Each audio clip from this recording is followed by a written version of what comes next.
Hey guys, Vlad here with AVT-Astro. Now I know what you're thinking, you're like, Vlad, it's really overdone. You've got an FSQ 106 right by a Astrophysics 130 GT. I know, I'm working on up in my game. But anyhow, as you might have guessed by the topic of the video, today we are going to talk about telescope focusers. So let's get to it. Alright. So chances are if you're watching this video, you either have a telescope that you're trying to upgrade your focuser on, or maybe you're building a telescope that you're trying to put a focuser on, and you're kind of wondering, like which direction you should go.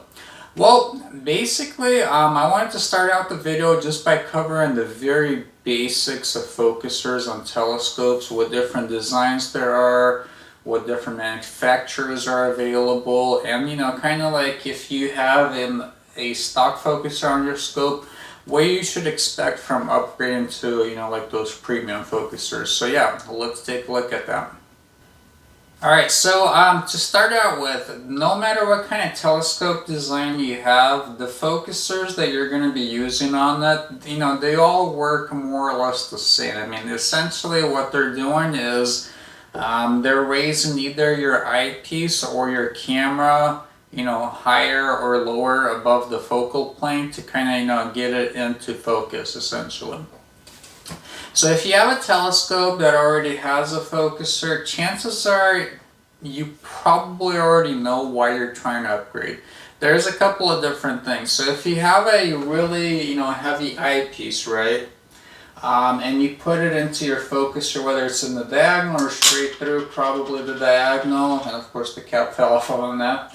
But if you put it in there, chances are maybe you've got some tilt in the focuser, and that could also be an issue with cameras as well. If you've got a really heavy camera, right, and you put it in there, it could actually tilt the image screen to where you won't get really round stars when you're imaging. The other issue that you can have is if you have a really heavy eyepiece, and this is about as heavy as it gets. This is the 30mm 100 degree Explorer Scientific. When you have the eyepiece, right, the weight of the eyepiece can actually push the focuser down. Even if you have the clutch engaged, the actual weight is just so heavy that it can actually make it slip. The mechanism will actually slip. So that can be an issue. Alright, so now that we kind of talked about what the issues that you may experience with focusers can be, and I kind of covered some of the common ones. There can be other issues too. If you've got a really entry-level scope, I mean, the focuser could really just break on it realistically. So, maybe you're dealing with that too. But I wanted to kind of talk about the different designs of focusers there are. So the first design is probably the most common. It's called a Rack and Pinion focuser design. And actually, interestingly enough, even though these are pretty high-end APOs, both of these guys actually have a Rack and Pinion focuser on them. So actually, let me grab the Astrophysics 130 GT here, and I'll kind of show you the focuser on them. So basically what the Rack and Pinion focuser is let me rack this guy out a little bit here. As you can see, there's a gear on the focuser, right? And there's another gear on here that kind of makes this, kind of go back and forth. So that's called the Rack and Pinion design focuser. So this is the first type. Actually, a lot of entry-level scopes will use this focuser design. So that's the Rack and Pinion design. Alright, so the next focuser design is called the Crayford focuser design. It's similar to the Rack and Pinion, except that if I roll this focus, this is a Crayford, if I roll this out, right, and actually let me get this a little bit closer to the camera. As you can see, there's this smooth surface on here, right? And actually, there's essentially kind of like a smooth or some semi-textured bar in here that kind of rolls up and down this smooth surface that makes this focuser go up and down. So that's the Crayford design. So there is essentially no gear in here. Alright, and so the third focuser design is actually the linear bearing focuser. So this is very similar to the Crayford, to that guy there, except that instead of the little contact point here being just simply milled into the tube of the focuser, there's a plate here that actually acts as the friction point for the focuser to basically grab onto. And that gives you the opportunity to make a wider surface for the focuser to kind of, you know, grip onto. Alright, so now that we've kind of talked about the different type of focuser designs that there are, and these are the most common ones. There's, you know, there's a few other kinds, you know, just like with any type of products. But these are kind of the mainstream ones. So if you're thinking about getting a focuser these days, you're probably looking at one of these. You know, what's the differences and what do you get from one to the other to the next, I guess? Well, with the rack and pinion focuser design, if you think about it, any gear, whatever it may be in your car, in your electronics, in your focuser, they usually do have a little bit of backlash. So that's that give that, you know, like when you turn the focuser from one side to the other, there's usually going to be at least a little bit of give. Now, as you might imagine though, it depends on how precisely those gears are made. Because obviously these are pretty premium scopes and they use that focuser design, and you know, there's various degrees of that backlash that you'll kind of experience. So it's not necessary that if you have a rack and pinion focuser that it's bad, you know, have a lot of backlash, but it can, and it's more prone to that. Alright, so the next focuser that, you know, we've got is the Crayford focuser. So essentially the advantage that this guy has over the rack and pinion design is that instead of having teeth, which, you know, essentially if you want to think about it, it's kind of like, you know, pixels on a monitor, right? So if you have a certain amount of teeth, there's only so much resolution to the rotation that you have, or to what you can see on the monitor. Well, with the Crayford, you essentially get rid of the teeth, so you essentially almost have unlimited resolution. So that's really cool. And then last but not least, we have the linear bearing focuser. So this is essentially a Crayford focuser that's, you know, it's kind of a modified design of a Crayford, so it's not too much different. But basically, instead of having just the tube milled out, right? So instead of having just the small contact patch on here with just the actual draw tube being milled out, there's a plate that's, you know, that's on there. A couple of advantages to that. First of all, you have a larger contact point, so there's less chances of it slipping actually. And the other advantage is that instead of it being usually aluminum, you could put a steel plate on there that's tougher, so usually, you know, it won't get, you know, marred up in that type of deal. So that's the linear bearing design.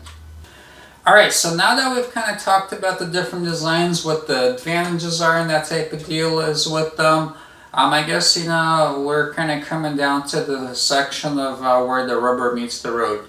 So is one design better than the other? So technically, if the same company, let's say if a premium company like Feather Touch makes all these focuser designs, chances are the linear bearing design that they actually use on their higher premium focusers is going to be better.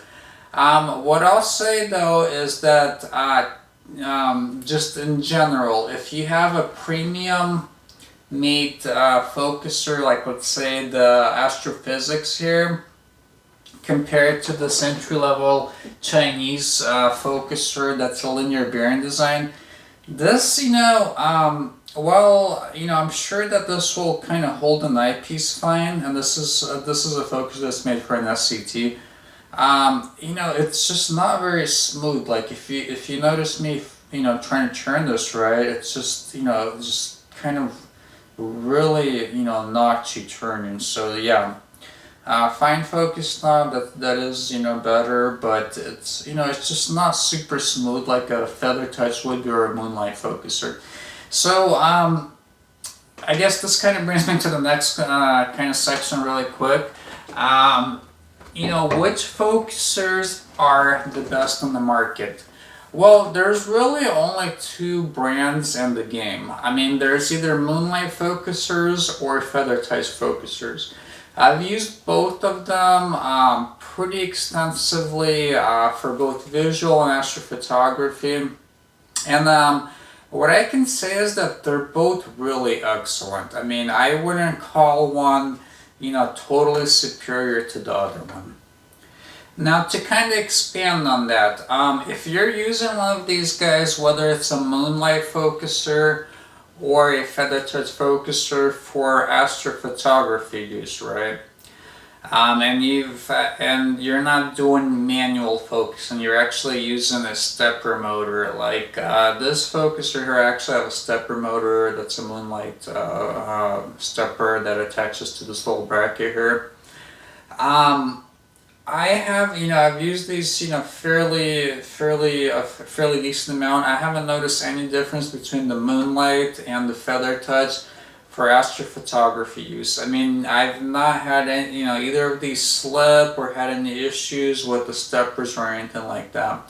So both of these for astrophotography, I would, you know, honestly consider equivalent. So, you know, I'd say, which, you know, both of these are made in America. Both of these are just awesome quality. I mean, amazing quality. This is one, like, you know, this is like the Swiss watch of focusers. I mean, just the machining on this and, you know, the finish on this is just, you know, it's just crazy. I mean, I make automotive accessories for a living, and, you know, seeing something this finely machined out of aluminum, which is the metal that I usually use for most of my accessories that I make, it's just, you know, it's just crazy to see that, you know, something can be so finely made. So yeah, you know, for astrophotography, again, I don't think there's too much of a difference. For visual use, I will say, by a small margin, I do prefer Feather Touch. Just the overall feel and just, you know, the way that you know, like when you use the fine focus knob on the Feather Touch focuser, it's just, I mean, it's just crazy smooth. I mean, that's the best way that I could summarize it. That's not to say that a Moonlite's too far behind, but you know, this just kind of feels more like a machine. You know, it feels like you're actually turning something mechanical. With the Feather Touch, it almost feels surreal. It's just, you know, such a smooth you know, feeling when you're turning that fine focus knob. Okay, now a couple of things that I did want to point out with focusers just in general for telescopes. So if you're doing astrophotography, no matter what kind of focuser you have, assuming that you have a stock focuser that does not slip under the weight of your camera, let's say for astrophotography, I highly recommend get an autofocuser. You know, like this is the ASI EAF, so, you know, it's the one that ASI makes. You know, there's a bunch of brands that make these, but no matter how good your focuser is, you know, whether it's a Moonlite, a Feather Touch, whatever it is, you could have the top line focuser. Believe me, when you go autofocusing, your life is much more simpler. So that's one, you know, highly recommended thing that I would recommend for your focuser, no matter what it is. Okay, and so these focusers that we kind of talked about, you know, they could be used on both refractors, Dobbs, but, you know, you might be thinking, well, hey, I have an SCT, are you leaving me out in the cold, Vlad? Well, you know, no, I'm not. First of all, as I mentioned, like this guy right here, this is actually, it's got an SCT thread, so you can actually put one of these guys on the back of an SCT, right? And instead of using that, you know, focuser that comes on your SCT, you're going to be using this guy to achieve at least the fine focus. Usually you'll achieve raw focus with the SCT focuser that moves the mirror back and forth, and then you do the fine focus with, you know, with this guy. But let's say, you know, you don't want to get one of these for, you know, whatever reason. Like, let's say you've got a mount that, you know, this will kind of, you know, prevent it from slowing, you know, correctly or whatever. So you might have noticed that you can get a feather touch focuser for your SCT that replaces kind of like that stock focuser that comes on your scope that moves the mirror back and forth. So are those focusers worthwhile? Well, I do have one of those on my 12-inch Mead-Advanced Coma Free that's in my observatory, and I've had them on a number of other SCTs. So what are my general thoughts on that then? Does it improve the smoothness of the feel of the focuser? Like, does it start to feel kind of like a feather touch focuser? I'd say yes, it does. Does it actually eliminate the other issue that usually you have with SCTs, which is the mirror flop, which, if you go from one side of the focus, your mirror kind of tilts one way, to where you go to the other side of the focus and your mirror tilts the other way. And essentially the way that you see that through your scope, if you're doing a visual, is you'll just see the star kind of, move through the eyepiece. It actually does not in my experience.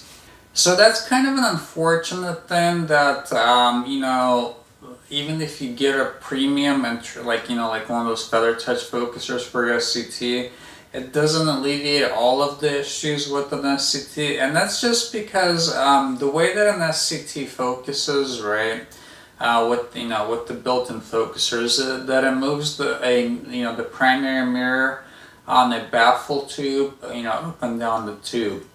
That image shift or that mirror flop, it actually comes from the slop that they give of the mirror actually made into the tube itself. So really no focuser is gonna fix that, unfortunately for you. Alright, so let's kind of sum this up and bring the ship home. What do I think about upgrades on telescope focusers? Are they worth it just in general? Is your money well spent?